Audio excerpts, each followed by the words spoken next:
Another question here before us.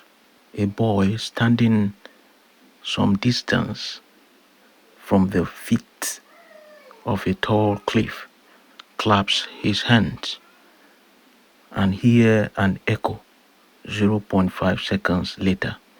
So the question is, if the speed of sound is 340 meters per second, how far is he from the cliff? Trying components, we have time, we have velocity, we are now having distance. Are you here?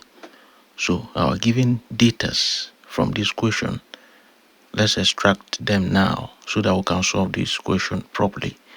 So let's begin with time, which is t is equal to 0.5 seconds. Okay, then our speed is also given to be 340 meters per second.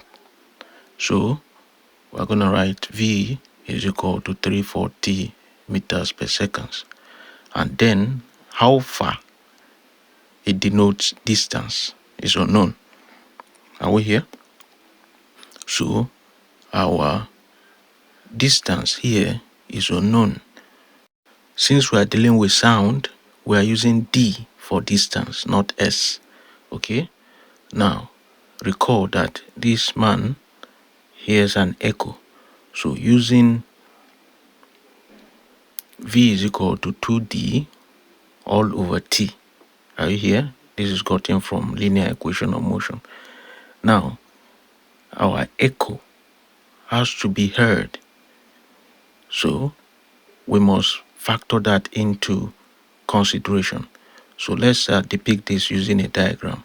So if this is the boy and this is the tall building, okay, the boy is standing a distance from a feet of a tall cliff.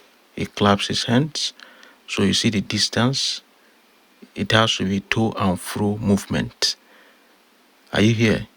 So we have d from the boy to the tall cliff, then d from the cliff to the boy. So d is equal to d. Hence, d plus d is equal to 2d.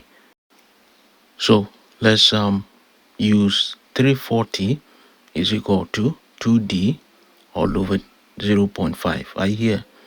340 is our velocity. You can see that is given to us. Let's cross multiply now. So that we have 340 multiplied by 0.5 will equal 2d. Are we here?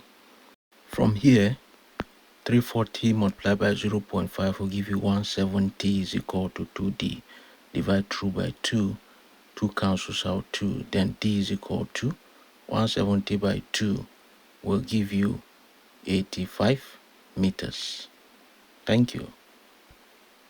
Connect to our social media handles at PhysicsBible, the Triune Physics, for latest update.